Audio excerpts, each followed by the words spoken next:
Alam mo yung pakiramdam na nakakatawa ka pa rin, pumapasok ka pa rin sa trabaho, you are able to do what you have to do. Pero when you are alone, ramdam na ramdam mo yung pagod. Hindi ka naman bagsak, but you are not fine either.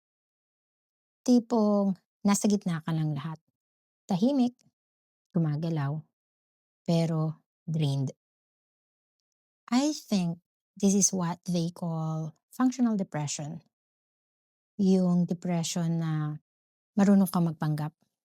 Hindi ito yung depression na nakikita lang natin sa movies. Hindi yung nakahiga ka lang buong araw, umiiyak ka every night. Functional depression, ito yung may to-do list ka, may calendar, may responsibilities at may sense of humor. Pero inside, para kang low battery na power saving mode. Gumagalaw ka, pero wala ng spark. Yung lagi kang sumasagot na, okay lang. Parang automatic na lumalabas sa bibig mo kahit hindi ka naman talaga okay. Parang reflex na siya 'no? Parang default setting. Kasi technically, you are functioning. Pumapasok ka, sumusunod ka sa deadlines. Nakakatawa ka pa nga kung minsan. So, iniisip mo, baka okay ka lang talaga. Pero kapag mag-isa ka na, iba na yung bigat. Let's be honest. Sometimes, you are not sad or lonely. Pero hindi ka rin happy. Ang tawag do'n, numbed ka. Wala kang nararamdaman at mas nakakalito 'yun. Kasi at least kapag malungkot ka, may label 'yun. Pero kapag numbed ka, parang static noise lang yung nasa loob. Since you are still functioning, people will assume that you are okay. At dahil walang nakakapansin, lalo kang hindi magsasalita. And isolation grows quietly.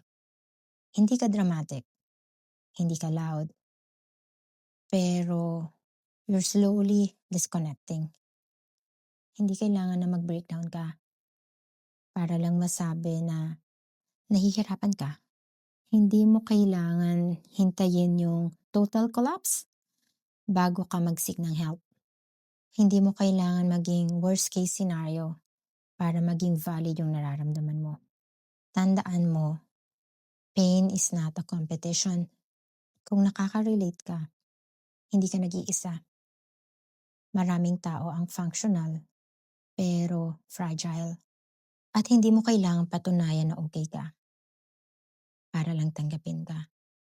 You are allowed to say na kaya ko pero nahihirapan na ako. Both can be true. Kung nakikinig ka ngayon at tahimik kang lumalaban, I see you. Hindi mo kailangan galingan araw-araw. Hindi mo kailangang magpanggap palagi. Minsan, ang pinakamatapang na ginagawa natin ay ang umamin na pagod na tayo. Kung kailangan mo, magpahinga ka. Hindi ka late, hindi ka behind. Pero tandaan mo, tao ka lang. Tao ka, napapagod, at minsan, kailangan mo ng karamay.